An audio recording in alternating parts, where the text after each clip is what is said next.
بسم الله والحمد لله والصلاة والسلام على رسول الله أما بعد فأعوذ بالله من الشيطان الرجيم بسم الله الرحمن الرحيم فمن شرح الله صدره للإسلام فهو على نور من ربه فويل للقاسية قلوبهم من ذكر الله اولئک فی ضلال مبین۔ سورہ زمر پہ گزشتہ جمعہ میری بات ہو رہی تھی 23ویں سپارے کے دو آخری رکوع پہ۔ ایک رکوع پہ بات ہو سکی تھی آیت نمبر 10 سے لے کر 21 تک۔ آج دوسرے رکوع پہ بات ہوگی آیت نمبر 22 سے انشاءاللہ 34 تک جائیں گے اللہ تعالیٰ نے چاہا۔ 23ویں سپارے کا آخری رکوع اور چند آیات جو ہیں وہ 24ویں سپارے کی۔ یہ میرا خیال دروازہ بند کر دیجیے گا۔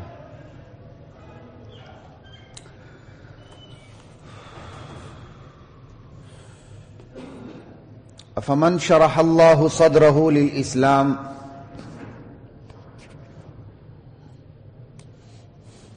بھلا وہ شخص جس کا سینہ اسلام کے لیے کھل چکا ہو، جس کا شرح صدر ہو چکا ہو۔ ہمارے ہاں محاورہ بھی استعمال ہوتا ہے کلاسیکل اردو میں کہ میرا شرح صدر ہو چکا ہے، ٹھیک ہے نا جی۔ الم نشرح لک صدرک پہ تو میں نے کئی جماعت پڑھائے تھے کسی آج سے 1-2 سال پہلے۔ بھلا وہ شخص جس کا سینہ اسلام کے لیے کھل چکا ہو، فَهُوَ عَلَى نُورٍ مِّن رَبِّهِ، پھر وہ اپنے پروردگار کی طرف سے ایک نور پر چل رہا ہو۔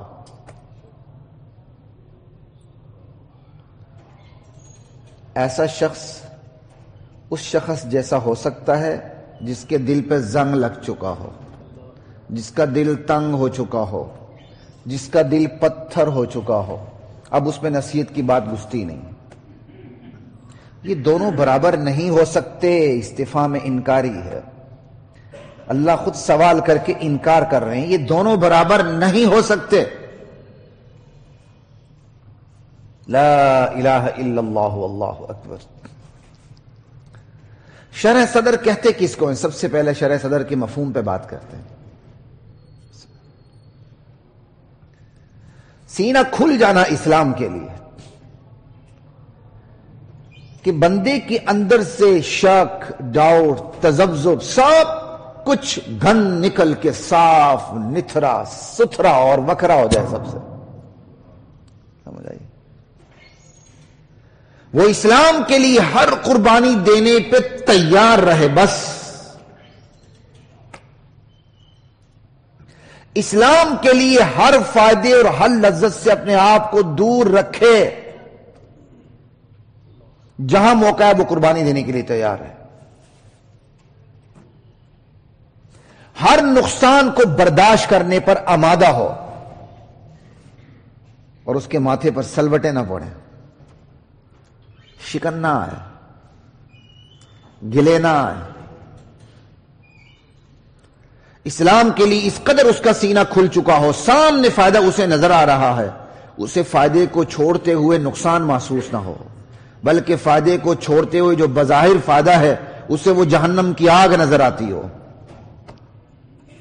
اور اس سے بڑے فائدے پر اس کی نظر ہو، وہ کچھ بھی نہ سمجھتا ہو اس کو۔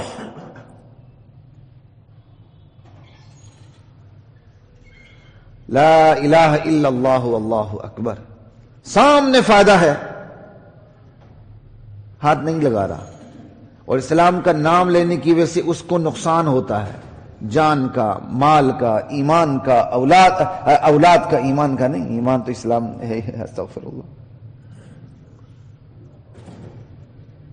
وہ ہر نقصان برداشت کرنے کے لیے تیار ہو۔ اللہ اکبر۔ اللہ میری اور آپ کی آزمائش سے حفاظت فرمائے، ہم اس قابل نہیں ہیں، ہم آزمائشوں کا مقابلہ نہیں کر سکتے۔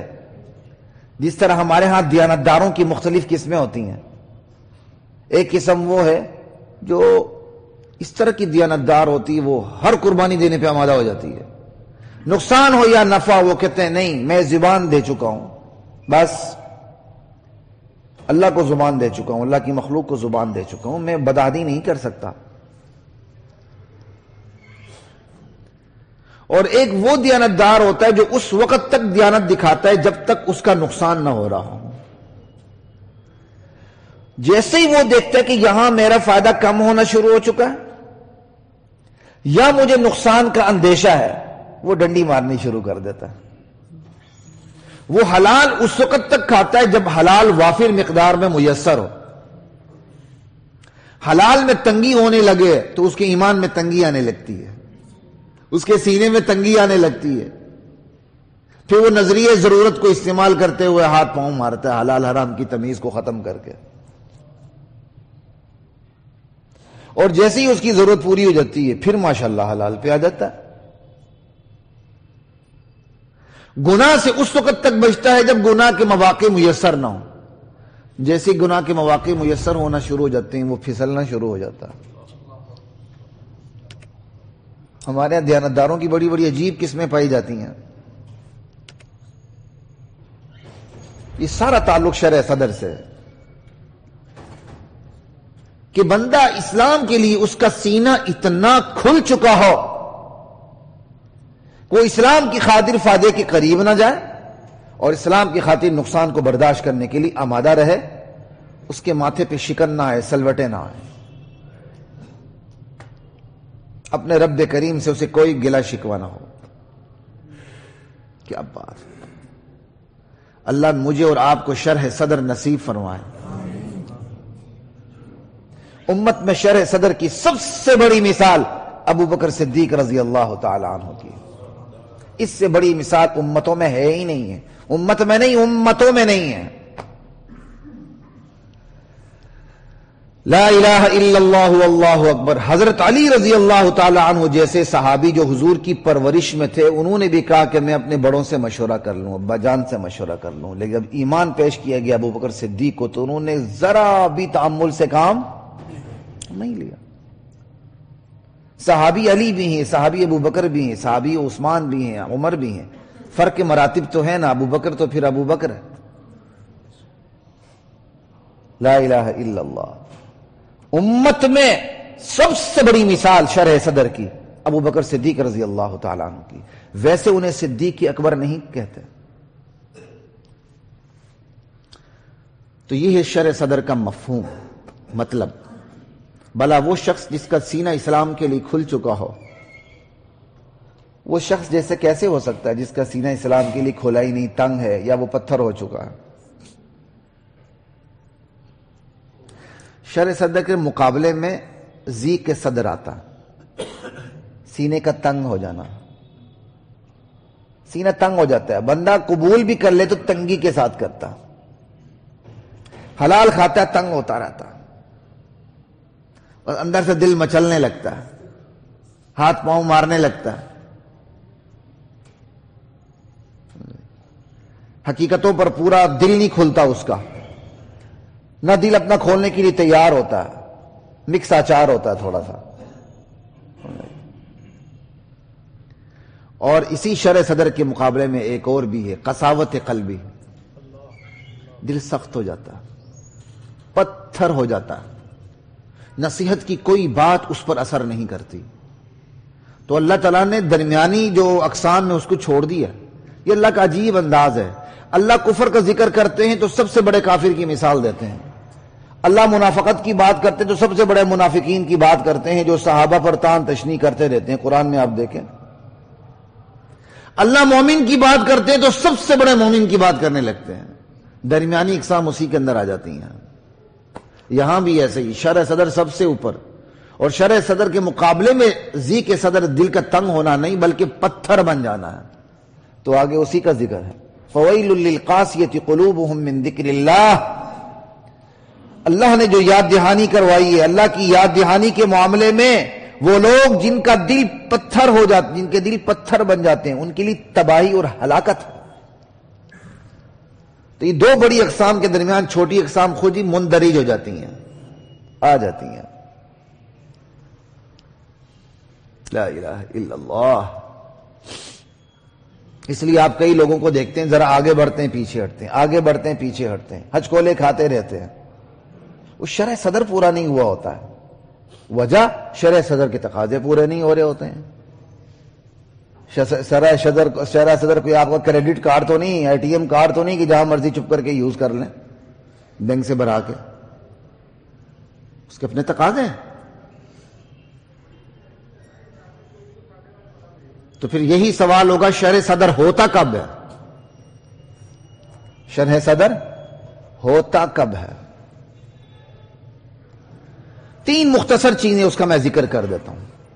اللہ نے کائنات کو ڈیزائن ایسا کیا ہے کہ کائنات کی ہر چیز سے اس کی خالقیت کا، رازقیت کا، ربوبیت کا، الوہیت کا، حاکمیت کا، وحدہ لا شریک ہونے کا پتہ چلتا. اللہ نے کائنات کو ڈیزائن ایسا کیا ہے. ففی کل شیء لہ آیۃ تدل علی انہ واحد. ہر چیز کے اندر یہ نشانی ہے جو خبر دیتی ہے کہ وہ اکیلا ہے. قل هو اللہ احد. اللہ نے کائنات کو ڈیزائن ایسا کیا. بندہ 2 گندے قطروں کے ملاپ سے پیدا ہونے والا بندہ جب کوئی چیز ڈیزائن کرتا ہے تو اس کو ایسی شیپ اور شکل دینے کی کوشش کرتا ہے جو اس کے مد مقابل کے پاس نہ ہو، ایک ڈیفرنس موجود ہو. وہ اپنا لوگو لگائے کہ یہ میری پروڈکٹ ہے، یہ کہیں اور تیار نہیں ہوتی. 2 گندے قطروں کے ملاپ سے پیدا ہونے والے بندے کی غیرت کا یہ عالم ہے کہ وہ کوئی چیز ایجاد نہیں کرتا بلکہ موجود چیزوں کو استعمال کر کے ایک نئی چیز بناتا ہے. اصل ایجاد تو یہ کہ ایک چیز معدوم ہو، خود ہی آپ ہر چیز کو بنائیں، وہ تو بندہ کر نہیں سکتا. ایجاد اس معنی میں تو انسان کے پاس ہے ہی نہیں ہے. انسان کے پاس ایجاد اس معنی میں ہے موجود چیزوں کو کھولتا ہے، جوڑتا ہے، توڑتا ہے، ایک نئی چیز بناتا ہے.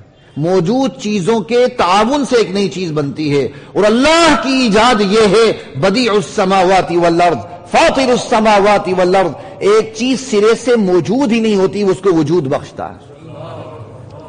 انسان کی ایجاد تو ترکیب میں، تحلیل میں، کھول جوڑ توڑ میں بند ہے. اس سے آگے انسان کی ایجاد جا ہی نہیں سکتی. تو بعد میں کس پہ کر رہا تھا؟ لوگو. شاباش. مجھے یہ چیزیں یاد دلایا کریں، اب عمر کے ساتھ ساتھ چیزیں بھولنی شروع ہو گئی ہیں. نہیں، وہ شارپنس بہرحال ختم ہونے لگتی. 40 کے بعد شارپنس نیچے آنے لگتی ہے. ہاں جی، تو ہوتا ہے نا جی، پتہ چلتا.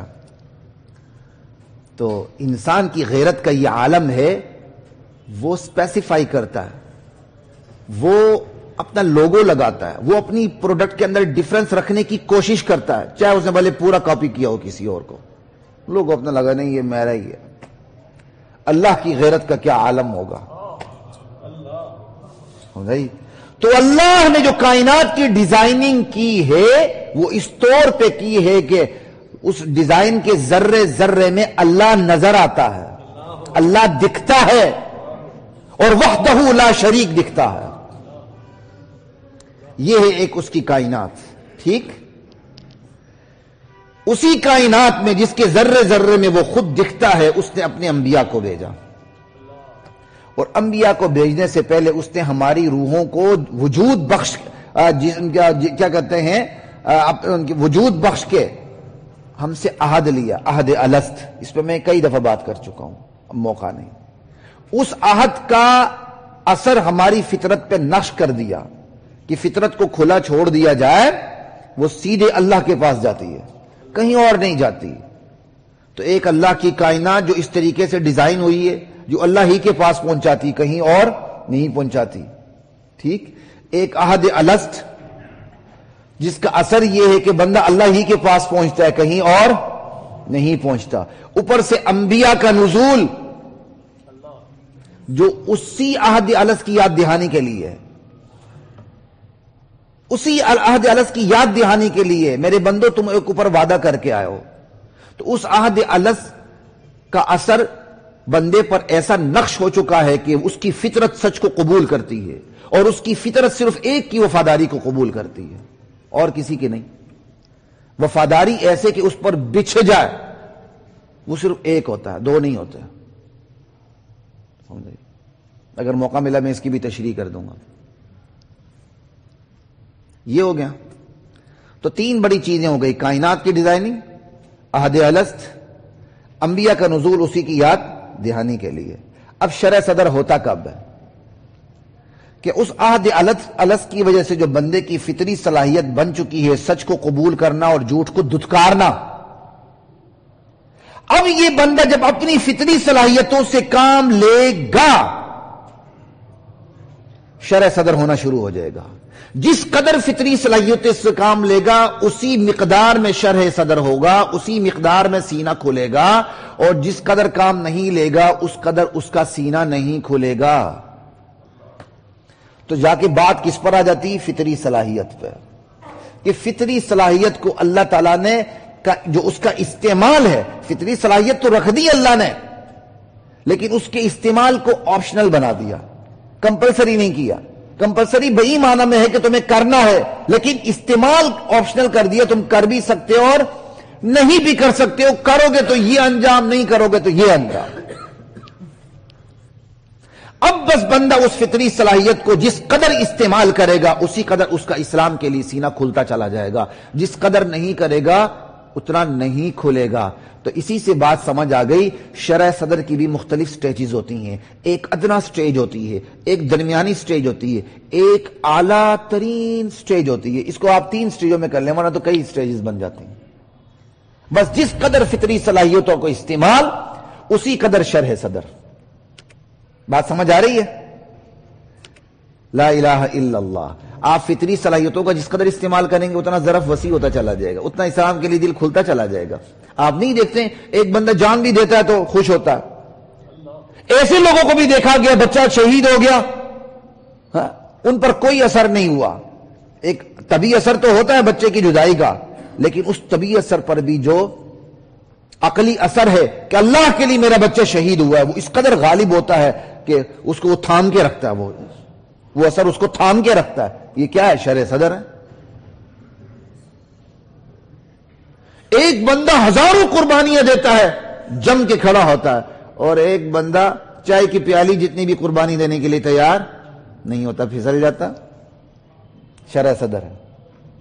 یہ فرق شرح صدر کا ہے. اور شرح صدر کا فرق فطری صلاحیتوں کے دراصل استعمال کا فرق ہے. جس قدر فطری صلاحیت کا استعمال درست ہوگا اسی قدر شرح صدر ہوگا، اور جس قدر فطری صلاحیت کا نادرست استعمال ہوگا اسی قدر شرح صدر کم ہوتے گیم الٹی ہو جائے گی. پھر شرح صدر کا کام الٹا ہو جائے گا، بندے کا دل بند ہونا شروع ہو جائے گا، یہاں تک بند ہوگا کہ پتھر ہو جائے گا، اور بندہ خود کہہ دے گا وقالوا قلوبنا غلف. پھر اللہ بھی اوپر سے کہیں گے ختم اللہ علی قلوبہم وعلی سمعہم وعلی ابصارہم غشاوہ. دلوں پر مہر لگا دیتے ہیں اللہ. اب ذرا والدین چکنے ہو جائیں جن کی اولاد ہے، اساتذہ چکنے ہو جائیں جن کے شاگرد ہیں، افسران بالا چکنے ہو جائیں جن کے ماتحت ہیں، اور وہ لوگ چکنے ہو جائیں جن کے نیچے کوئی ملازم کام کرتے ہیں. لا الہ الا اللہ. فطری صلاحیت کا استعمال آپ کے چھوٹوں کے بارے میں جو فطری صلاحیت ہے اللہ تعالیٰ نے آپ کو جواب دہ بنایا ہے. سب سے پہلے جواب دہ ماں کی گود ہے. اولاد کی بہتری چاہتے ہیں کہ میری اولاد انیک ہو تو نیک بیوی سے نیک عورت سے شادی کریں، نیک عورت سے نکاح کریں.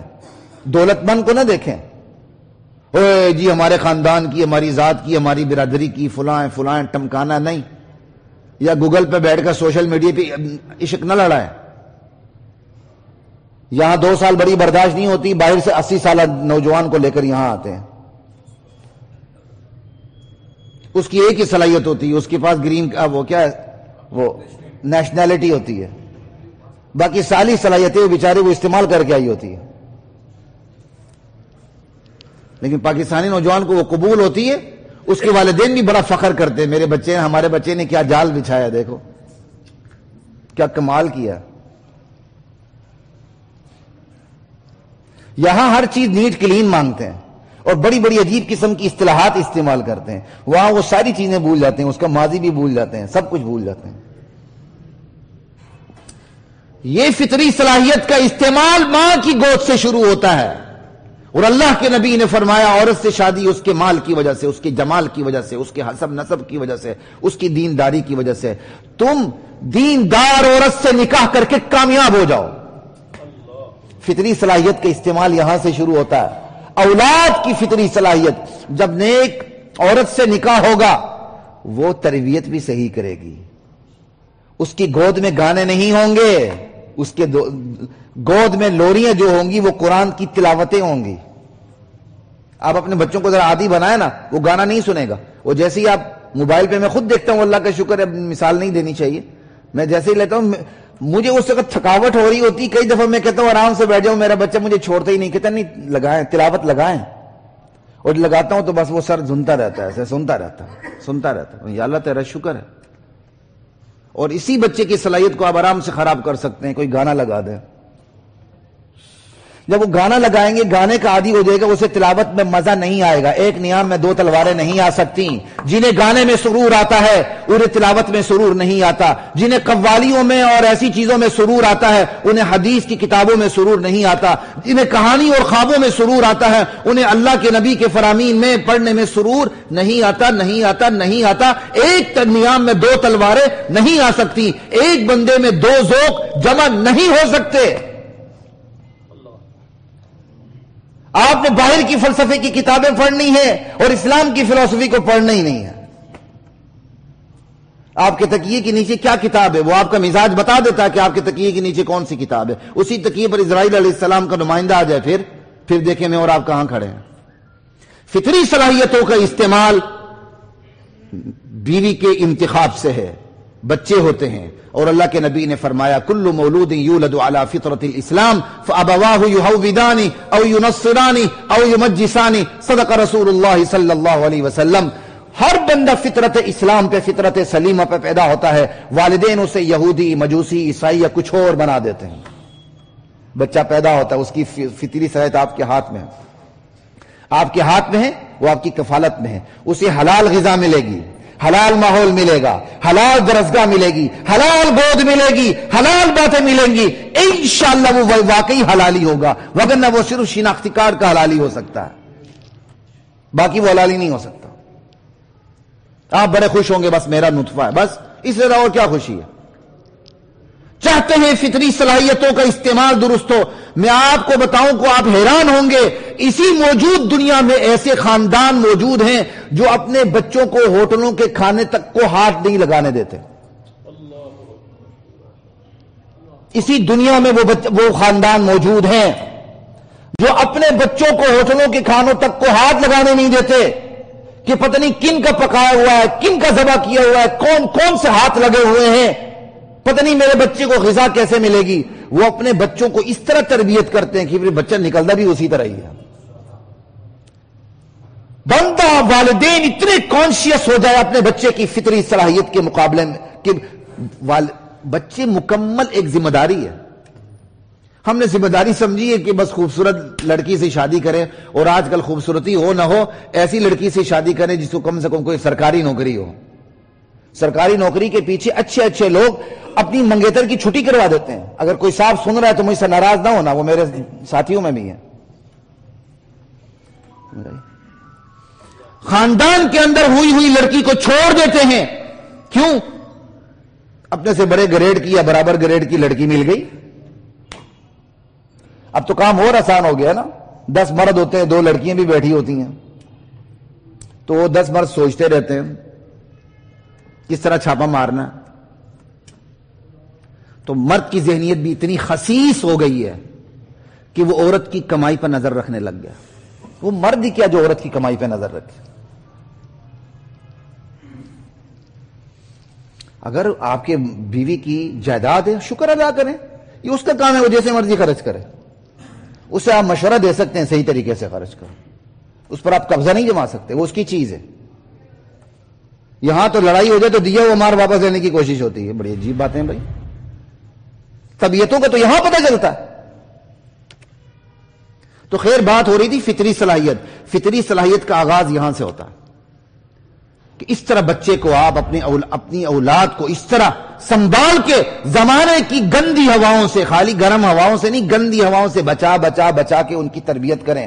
ان کے اندر حلال غذا جائے، حلال ماحول میں پرورش پائیں، حلال درسگاہ کے اندر جائیں. استاد کی استانیوں کی سیرت آپ کے بچے پر براہ راست اثر انداز ہو رہی ہوتی ہے. آپ کا بچہ اپنے استاد کی اپنے تعلیق کی نقل کر رہا ہوتا ہے، اس کو کاپی کر رہا ہوتا ہے. غیر شعوری طور پر استاد اثر انداز ہو رہا ہوتا ہے بچے کے اوپر.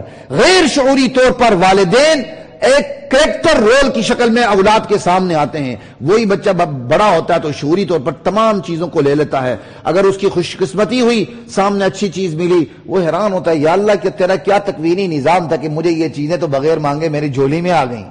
اور خدا نہ خواستہ اگر یہ بالکل اس کے الٹ کام ہوا ہو، وہی بچہ بڑے ہو کر کیا کرے گا؟ دعائیں دے گا. اگر وہ خراب ہو کے مرا تو خبر کس کی خراب ہوگی؟ اس کی تو ہوگی والدین کی پیڑے ہوگی. ہم بڑے آرام سے پڑھ لیتے ہیں شرع صدر. تو شرع صدر کا انتظام میں نے اور آپ نے کرنا ہے، اپنا بھی اپنے بچوں کا بھی، جن سے مجھ سے آپ سے پوچھ ہونی ہے. میرا ذاتی دفتر ہے، میرے 2-3 ملازم ہیں. اللہ تعالیٰ نے مجھے اور آپ کو پابند بنایا ہے. آپ نماز پڑھتے ہیں، اس کو بھی نماز کا پابند بنا. آپ افسر بالا ہیں، آپ دیکھتے ہیں کہ آپ کے نیچے 3-4 لوگ کام کرتے ہیں، تو آپ کی پرسنالٹی ایسی ہونی چاہیے، انہیں احساس ہو کہ ہمارا باس چھوٹی موٹی غلطیوں پر اسی وقت آنکھ بند کرے گا جب ہم واقعی نماز پڑھیں گے. تو اسے نماز پڑھنے دیں، انشاءاللہ وہ خالص نماز بھی پڑھنی شروع ہو جائے گا. پڑھنے تو دیں اسے. اسی اسٹیٹ بینک کے چیف مینیجر تھے میرے پہلے ٹینیور میں، جب میں یہاں تھا 97 سے 2003-04 تک. تو یہاں صف اول میں ہوا کرتے تھے. تو ایک دن مجھے کہنے لگے کہ مجھے کوئی مشورہ دیں کہ میں یہاں کیا کر سکتا ہوں. میں کہا آپ نماز پڑھتے ہیں، آپ اپنے آفس کے اندر، ٹھیک ہے آپ نفل پڑھیں، سنت پڑھیں، جو بھی پڑھیں، کمی بیشی ہو سکتی میری باتوں میں. میں کہا جماعت میں شریک ہوں، صف اول میں جائیں، پھر اس کے اثرات دیکھیں. اور 1-2 ہفتوں بعد انہوں نے مجھے خود ہی کہہ دیا کہ واقعی میں نے اس کے اثرات دیکھے. میں صف اول میں گیا، جو نماز نہیں پڑھتے ہیں ان سے بھی مسجد بھر گئی. آپ بہت سے آپ کے اثرات آپ کے ملازمین پہ پڑتے ہیں، چاہے آپ کو دکھے یا نہ دکھے. آپ والدین ہیں، آپ جو کرتے ہیں اس کے اثرات پڑتے ہی پڑتے ہیں. جو والدین اپنے گھروں میں نماز پڑھتے ہیں وہ اپنے بچوں کو دیکھتے ہوتے ہیں. چھوٹے چھوٹے بچے نماز پڑھنے نہیں آتی، وہ آپ کو دیکھ کر کھڑے ہو جاتے ہیں، دیکھ کے کھڑے ہو جاتے ہیں، وہ پوری نکالی کر رہے ہوتے ہیں، انہیں نہ بھی ہے تو ہونٹ بھی ہلا رہے ہوتے ہیں ایسے ایسے کر کے، چاہے جو کر، ہنسی آتی دیکھ کے، سمجھائی، لیکن مزہ بھی آتا. وہی بچے ہیں جن کے سامنے والدین نماز نہیں پڑھتے، گالیوں کی بوچھار کرتے ہیں، یا ٹی وی کے سامنے بیٹھتے ہیں، یا ایک خاص طبقے کو گالیاں دیتے رہتے ہیں. بچہ بھی وہی کام کرتا ہے. وہ 3 سے 4 سال کا بچہ یا بچی بھی ٹھمکے لگانے لگتی ہے، اسے بھی گانوں کے مصرے ازبر اور یاد ہوتے ہیں، اس کا بھی وہی مزاج بنتا ہے. اللہ اکبر. آگے چلتے ہیں، موقع نہیں ہے. افمن شرح اللہ صدرہ للاسلام فہو علی نور من ربہ، بھلا وہ شخص جس کا سینہ اللہ نے اسلام کے لیے کھول دیا ہو، پھر وہ ایک نور پہ چل رہا ہو، قرآن و سنت کا نور، آسمانی ہدایات کا نور، تمام پگڈنڈیوں کے درمیان میں صراط مستقیم کا نور. بھلا وہ دوسرے کے، اس کے جو برعکس ہے اس کے برابر کیسے ہو سکتا ہے؟ دونوں برابر اللہ کے سامنے نہیں. فویل للقاسیۃ قلوبہم من ذکر اللہ، جن کے دل سخت ہو چکے ہیں ان کے لیے تباہی ہے. اولئک فی ضلال مبین، ایسے ہی لوگ کھلے گمراہ ہیں. اللہ نزل احسن الحدیث کتابا متشابہا، وہ اللہ ہے جس کی شان یہ ہے اس نے سب سے بہترین کلام اتارا ہے قرآن کی صورت میں. اور وہ قرآن بھی کیسا ہے؟ کتابا متشابہا، وہ قرآن ایسی کتاب ہے جو یک رنگ ہے، ہم رنگ ہے، اس کے اندر کنسسٹنسی ہے، کہیں بھی عدم یکسانیت نظر نہیں آتی. اس میں درخت ہے، اس کی اصل جو بنیاد ہے وہ اس کی جڑ ہے، بھلے وہ نظر نہ آئے لیکن وہ ہر پتے میں نظر آ رہی ہے، تنے میں نظر آ رہی ہے، وہ ہر شاخ پہ دکھتی ہے بھلے کسی کو نہ دکھے. وہ نیچے چھپی ہوئی ہے، لیکن اس کا اثر پتے پتے پتی پتی کومپل کومپل پر ہے، ایک ایک پھول پر ہے۔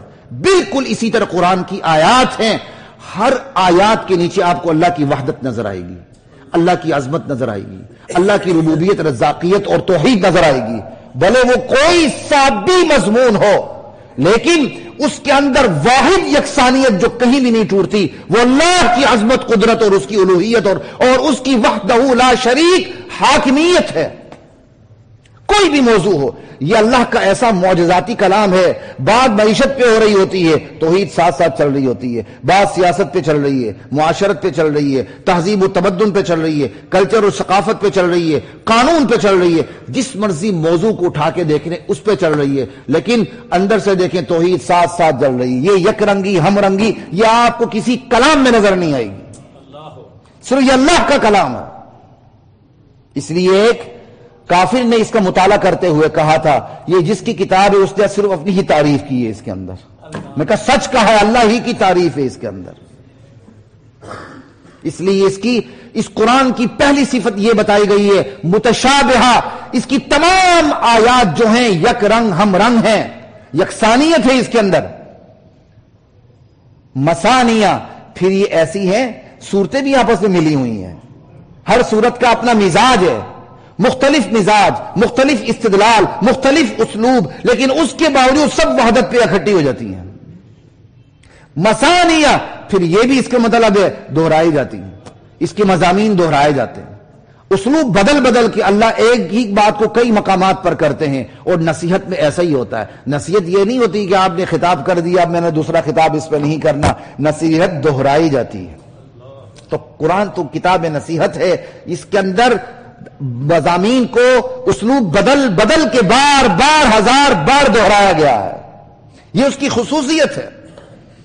تقشعر منہ جلود الذین یخشون ربہم، جو اللہ کا خوف اپنے دلوں میں رکھتے ہیں، جب وہ اس قرآن کو سننے لگتے ہیں نا تو پھر ہوتا کیا ہے، ان کی کھالیں کانپ اٹھتی ہیں۔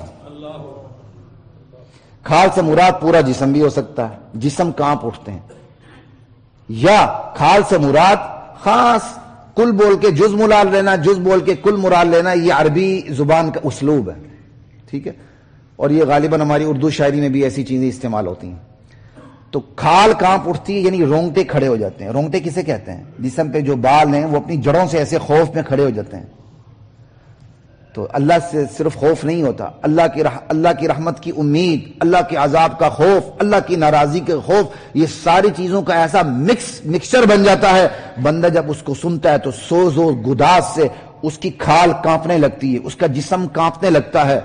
جلود الذین یخشون ربہم، پھر ہوتا کیا ہے، ثم تلین جلودہم وقلوبہم الی ذکر اللہ، پھر جسم بھی نرم پڑ جاتا ہے، دل بھی نرم پڑ جاتا ہے، یعنی قلب بھی نرم پڑ گیا اور اوپر جو قالب ہے وہ بھی نرم پڑ گیا، اور پھر جاتا کدھر ہے، الی ذکر اللہ۔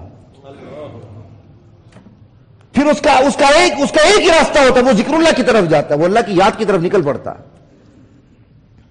یہ ہے قرآن کا اثر۔ تقشعر منہ جلود الذین یخشون ربہم۔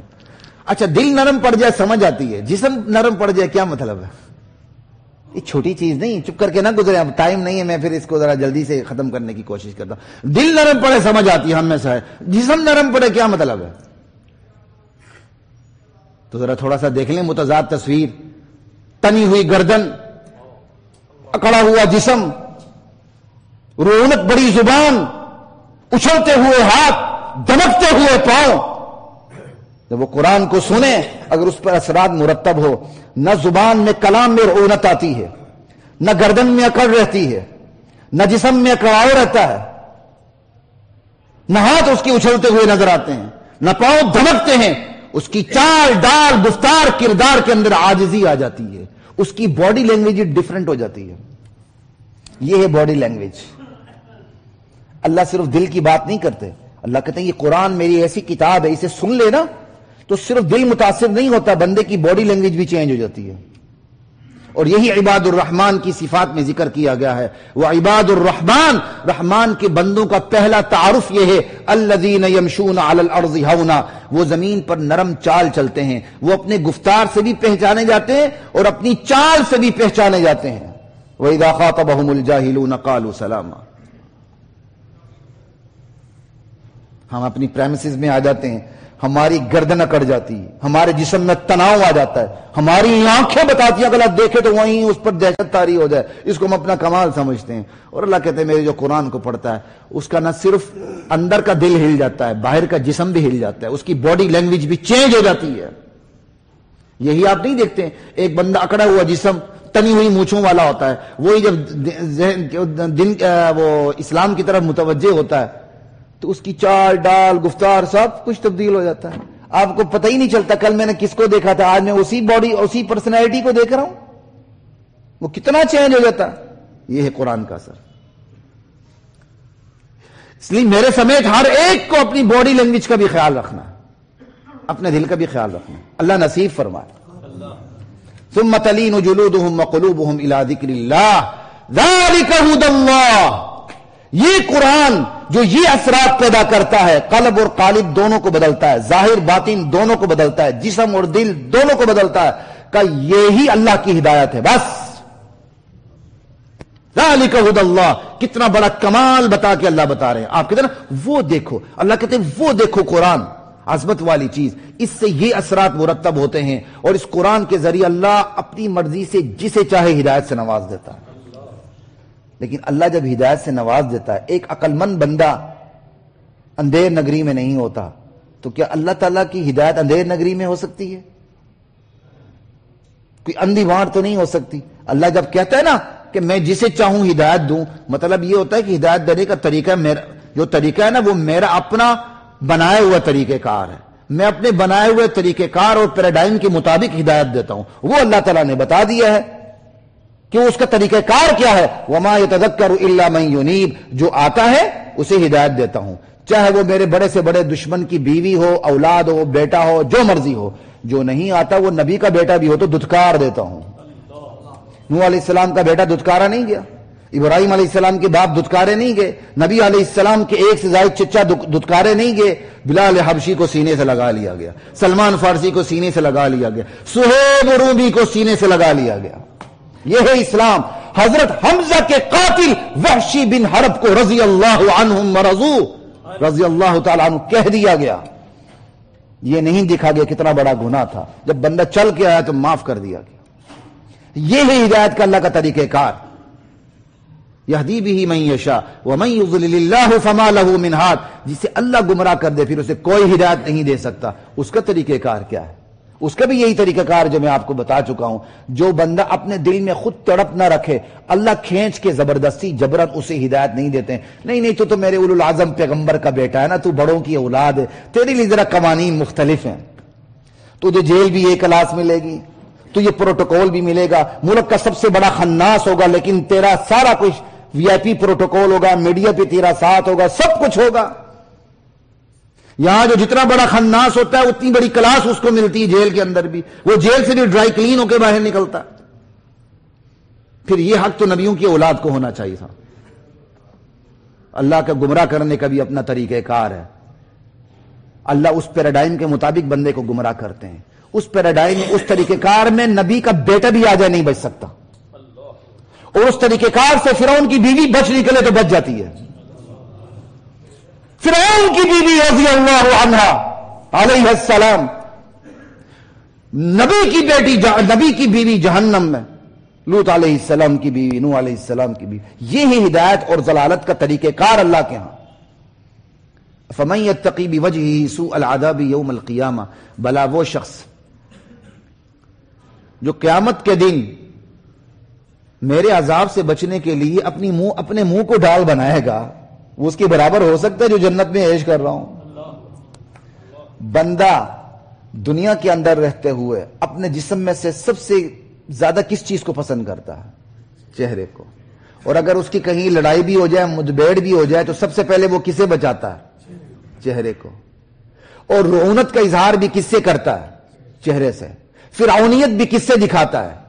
چہرے سے، زبان سے، مونچھوں کی تاؤ سے، گردن کی اکڑ سے. اللہ تعالیٰ اسی چہرے کو قیامت کے دن سب سے پہلے آگ کے سامنے کر دیں گے. بندہ جہنم سے بچنے کے لیے اپنے چہرے کو ڈال بنائے گا. انا للہ و انا الیہ راجعون.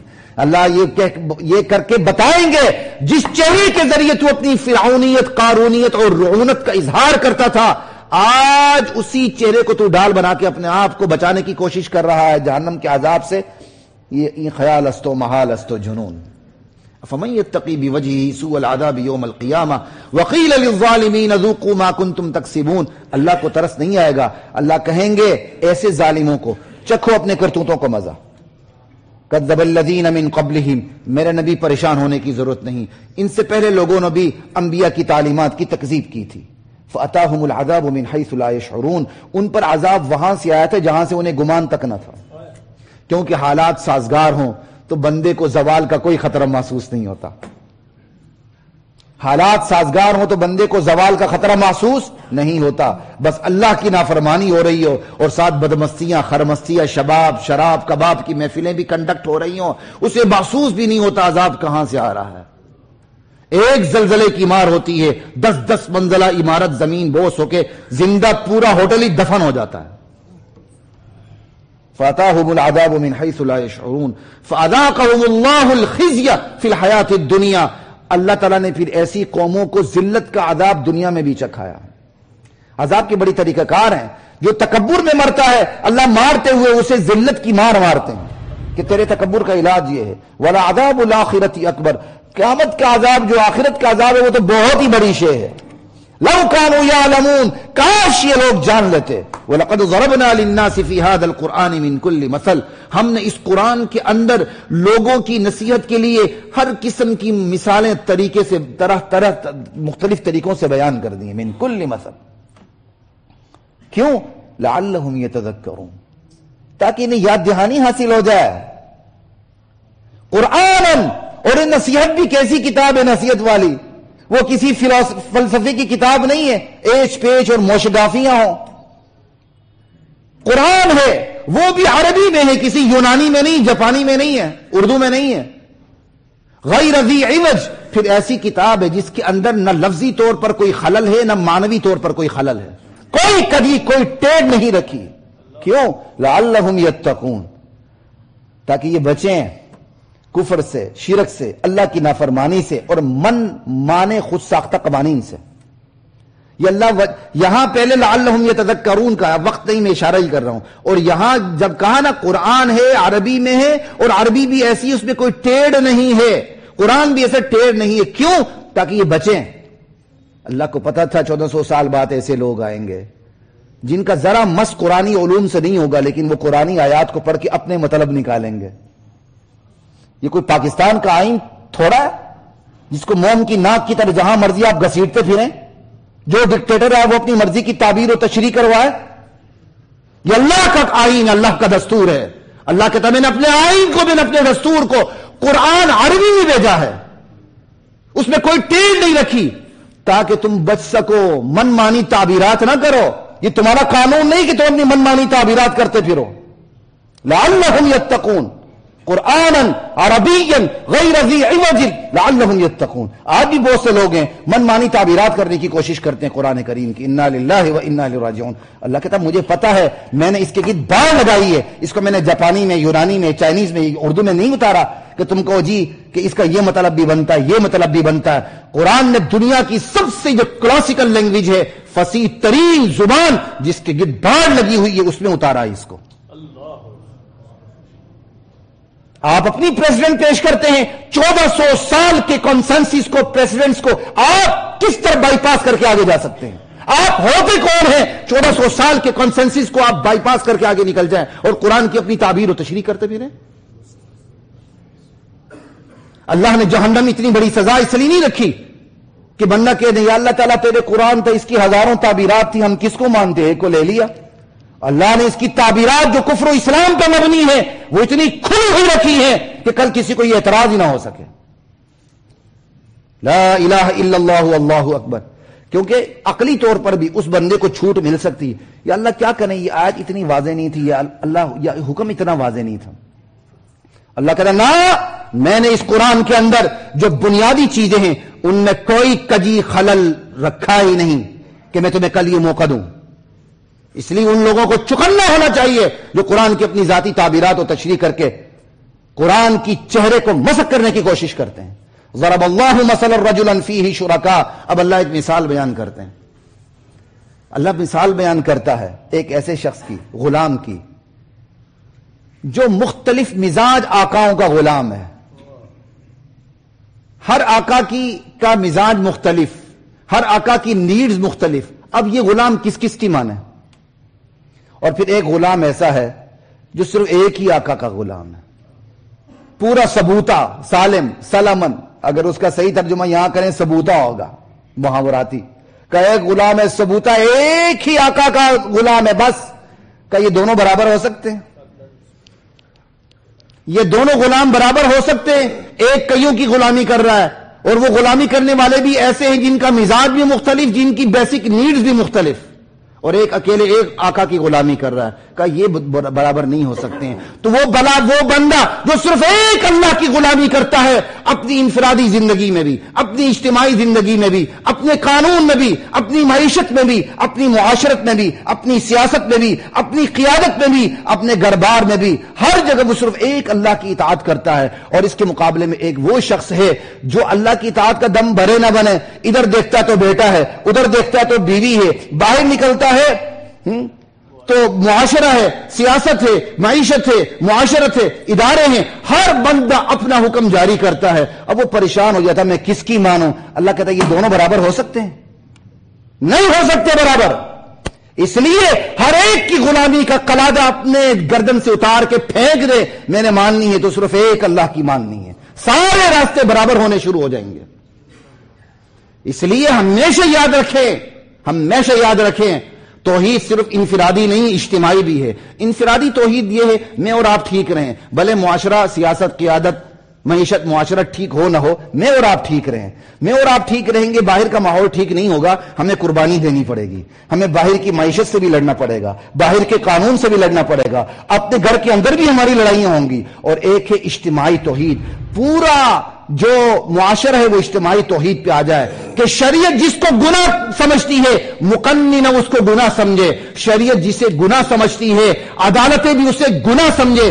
شریعت جسے گناہ سمجھتی ہے انتظامیہ بھی اس کو گناہ سمجھتے ہوئے اسے مٹائے.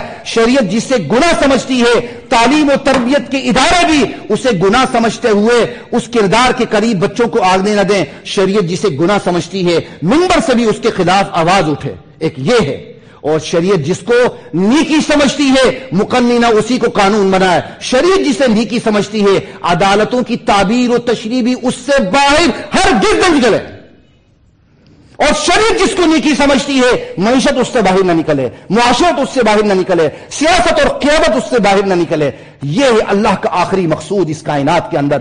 اللہ چاہتے ہیں بندہ انڈیویجولی تبدیل نہ ہو، بلکہ میری پوری کائنات زور و زبر سے لے کر آسمان تک، جائے نماز سے لے کر جائے اقتدار تک مکمل طور پہ تبدیل ہو جائے. اسی لیے آگے لفظ الحمدللہ.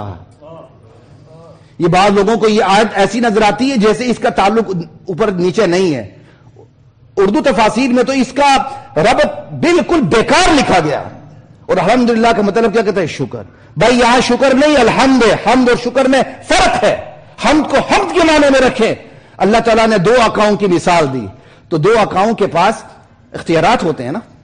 اب کوئی یہ نہ سمجھے کہ اللہ بھی ایک آقا ہے اس کے پاس بھی اختیارات ہیں، ایک اور آقا بھی ہے اس کے پاس بھی اختیارات ہیں، چلو اللہ کے پاس ہے. اللہ کہتے ہیں نہیں الحمدللہ. یہ تو میں نے تمہیں سمجھانے کے لیے مثال دی. دنیا میں دو آقا ہو سکتے ہیں لیکن جہاں تک خدائی اختیارات کی بات ہے وہ صرف میرے پاس ہے، میرے مقابلے میں کوئی آقا ہے ہی نہیں. الحمدللہ. بل اکثرهم لا يعلمون. اکثر لوگ اس مثال کو سمجھنے کے باوجود نہیں جانتے. وہ سمجھتے ہیں دو آقاؤں کی غلامی سے ایک آقا کی غلامی اچھی ہے، لیکن وہ یہ نہیں سمجھتے کہ دو خداؤں کے مقابلے میں ایک خدا کی غلامی اچھی. اس پر وہ آنے کے لیے تیار ہی نہیں ہے. انک میت وانہم میتون. اب یہ تسلی دی جا رہی ہے میرے نبی آپ کا کام محنت کرنا ہے، بس ایک دن اس دنیا نے ختم ہو جانا ہے، موت آپ پر بھی آنی ہے. یہ موت گالی نہیں ہے، مخلوق کی نشانی ہے. وانہم میتون. موت ان پر بھی آنی ہے. ثم انکم یوم القیامت عند ربکم تختصمون. پھر تم دونوں گروہ موحد اور مشرک، کافر منافق مسلمان، اللہ کے حضور آؤ گے اور میرے سامنے پھر اپنا مقدمہ پیش کرو گے. پھر میں فیصلہ کروں گا. چلو میں بتا بھی دوں میں کس بنیاد پہ فیصلہ کروں گا. اللہ کہتے ہیں فمن اظلم ممن كذب على الله وكذب بالصدق اذ جاء. یہ خدائی عدالت کی بنیاد، خدائی عدالت کے فیصلے کی بنیاد اللہ بتا رہے ہیں. میری عدالت میں جو فیصلہ ہوگا اس کی بنیاد کیا ہوگی کہ میرے ہاں سب سے بڑا ظالم وہ ہوگا جو مجھ پر جس نے جھوٹ باندھا ہوگا. میرے مقابلے میں اس نے قوانین بنائے ہوں گے. ایک میں نے قانون بنایا، بندہ خود آ کے تعبیر و تشریح کرنے لگ گیا چند دن کے اختیارات کے بلبوتے کے اوپر. میں نے وحدت کا درس دیا، اس نے آ کے شرک کا درس دیا. میں نے اپنی حاکمیت کا پرچار کیا، اس نے کرسی پر بیٹھ کر اپنی حاکمیت دکھانی شروع کر دی. کہا میرے ہاں سب سے بڑا ظالم وہ ہوگا جس نے مجھ پر جھوٹ باندھا ہوگا، جس نے میرے قوانین کے مقابلے میں قوانین کو ایجاد کیا ہوگا، میری توحید کے مقابلے میں شرک پر آیا ہوگا. وَكَذَّبَ بِالصِّدْقِ. اور اس جھوٹ کی اصلاح کے لیے جب میں نے نبیوں کو بھیجا تو بجائے کہ وہ اس کی اصلاح ہو بلکہ وہ اسی سچائی کے پیچھے پڑ گیا. اور سچائی بھی کیسی؟ اس جا وہ تن کے سچائی اس کے سامنے کھڑی ہوگی پھر بھی نہیں مانا. ایک ہوتا نا سچائی چھپ چھپا کے ہو، ورنہ کہ یا اللہ کھل کے سچائی نہیں آئی تھی تو میں سمجھ نہیں سکا. اللہ کہتے ہیں یہ سچائی کو جھٹلا رہا اس وقت ہے جب سچائی تن کے اس کے سامنے آ کے کھڑی ہو گئی. اس جا اب بتاؤ ایسے کافروں کا ٹھکانہ جہنم نہیں ہوگا؟ ضرور ہوگا. وآخر دعوانا الحمدللہ رب العالمین.